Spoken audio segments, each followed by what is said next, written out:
कक्षा 8 के लिए आज हमारा जो टॉपिक है वो है क्रिया। क्रिया को इंग्लिश में वर्ब कहते हैं। आपने छोटी कक्षाओं में भी क्रिया के बारे में पढ़ा है कि किसी भी काम को हम क्रिया बोलते हैं। कोई भी जो हम काम करते हैं वो जो शब्द होते हैं उनको क्रिया शब्द कहते हैं। तो आज हम हिंदी व्याकरण में क्रिया के बारे में अध्ययन करेंगे। क्रिया की परिभाषा पढ़ेंगे। जिन शब्दों से किसी काम को करने या होने का पता चले उसे क्रिया कहते हैं। ऐसे शब्द जिनसे किसी काम का करना या होना हमें पता चलता है उसको हम क्रिया के शब्द कह सकते हैं। क्रिया के दो भेद होते हैं, जिसमें से पहला होता है सकर्मक क्रिया। सकर्मक क्रिया में कर्ता काम करने वाला व्यक्ति के काम का प्रभाव किसी अन्य या कर्म पर पड़ता है। जो सकर्मक क्रिया होती है, जिस भी शब्द में स हम प्रयोग कर लेते हैं, स का अर्थ होता है साथ में, तो सकर्मक का मतलब हुआ कर्म के साथ में। तो सकर्मक क्रिया में कर्ता के काम का प्रभाव किसी अन्य या कर्म पर पड़ता है। दूसरी क्रिया होती है हमारे पास अकर्मक क्रिया। अकर्मक क्रिया में कर्म नहीं होता, कर्ता के काम का प्रभाव किसी अन्य पर न पढ़कर स्वयं कर्ता पर पड़ता है और जिस शब्द में लग जाता है उसका मतलब होता है मना या नहीं। तो अकर्मक क्रिया का मतलब हुआ कर्म के बिना, तो अकर्मक क्रिया में कर्म नहीं होता। क्रिया शब्दों का रूप कर्ता के लिंग और वचन के आधार पर बदलता है। क्रिया के शब्दों का रूप कर्ता के लिंग और वचन के आधार पर बदलता है।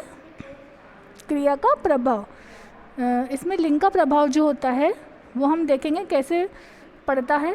वह लड़का पढ़ रहा है, वह लड़का पढ़ रहा है, वह पढ़ रहा है। तो रहा है हम हमेशा लड़के के लिए बोलते हैं। हमने बोला वह पढ़ रहा है, तो रहा है से हमें पता चल रहा है कि वो क्या है, लड़का है, पुल्लिंग है। अगर हम बोलते कि वह पढ़ रही है, तो रही है हम किसके लिए प्रयोग करते हैं, लड़की के लिए, तो लिंग का प्रभाव पड़ता है। अन्य इसके उदाहरण देखेंगे। वह पढ़ रहा है मतलब लड़का, लड़की पढ़ रही है, राधा नाच रही है। वचन का प्रभाव कैसे पड़ता है, लड़की सो रही है, लड़कियाँ सो रही हैं। अब यहाँ हमने लड़की के साथ सो रही है प्रयोग किया है, लड़कियाँ सो रही हैं के साथ हमने ह के ऊपर बिंदु का प्रयोग किया है, क्योंकि बहुवचन है। तो एक वचन और बहुवचन में हमारा लिखने का तरीका अलग अलग होता है। बच्चा खाना खा रहा है, बच्चा यानी कि एक बच्चा, उसके लिए रहा है आएगा, और बच्चे खाना खा रहे हैं में हैं के ऊपर बिंदु आएगा क्योंकि वो बहुवचन है। तो वचन का प्रभाव पड़ता है क्रिया पर। क्रियाएं 3 रूपों में प्रयोग होती हैं। मूल धातु, पहला प्रेरणार्थक, दूसरा प्रेरणार्थक। पहला सुनना, सुनाना, सुनवाना। दूसरा लिखना, लिखवाना, लिखना, लिखवाना। पढ़ना, पढ़ाना, पढ़वाना। जागना, जगाना, जगवाना। चलना, चलाना, चलवाना। बोलना, बुलाना, बुलवाना। डूबना, डुबाना, डुबवाना। उठना, उठाना, उठवाना। देखना, दिखाना, दिखवाना।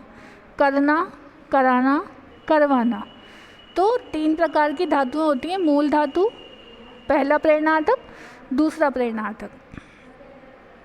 क्रिया के बारे में जो हमने पढ़ा, जो शब्द किसी कार्य के करने या होने का बोध कराते हैं वे क्रिया कहलाते हैं। क्रिया के रूप, धातु रूप होता है क्रिया का जो आप संस्कृत में पढ़ते हैं, और सामान्य रूप होता है जो आप हिंदी व्याकरण में पढ़ते हैं। जो क्रिया का मूल रूप होता है उसे धातु रूप कहते हैं, जैसे पढ़, चल, खा, पी, सो, नहा आदि। सामान्य रूप क्रिया का होता है जो हम हिंदी व्याकरण में पढ़ते हैं। धातु रूप में ना जोड़ने से वह सामान्य रूप में बदल जाता है, जैसे पढ़ना, चलना, खाना, इस प्रकार के शब्द। क्रिया के प्रकार, जैसा कि हमने अभी पढ़ा था कि क्रिया 2 प्रकार की होती है, सकर्मक क्रिया और अकर्मक क्रिया।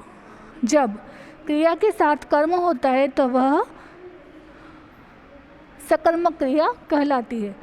जैसे नेहा सेब खा रही है, तो सेब क्या है? कर्म है, और खा क्या है? क्रिया है। इन वाक्यों में क्या, किसे प्रश्न करने पर उत्तर मिलता है? नेहा क्या खा रही है? उत्तर सेब। अकर्मक क्रिया जिसमें कर्म नहीं होता।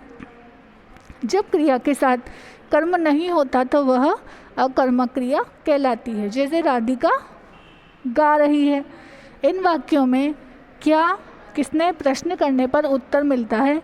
राधिका क्या गा रही है? इस प्रकार से हम इसको बोलते हैं। तो आपको क्रिया के प्रकारों का अध्ययन करना है, सकर्मक और अकर्मक क्रिया के शब्दों का अभ्यास करना है और इनके वाक्यों को लिखना है।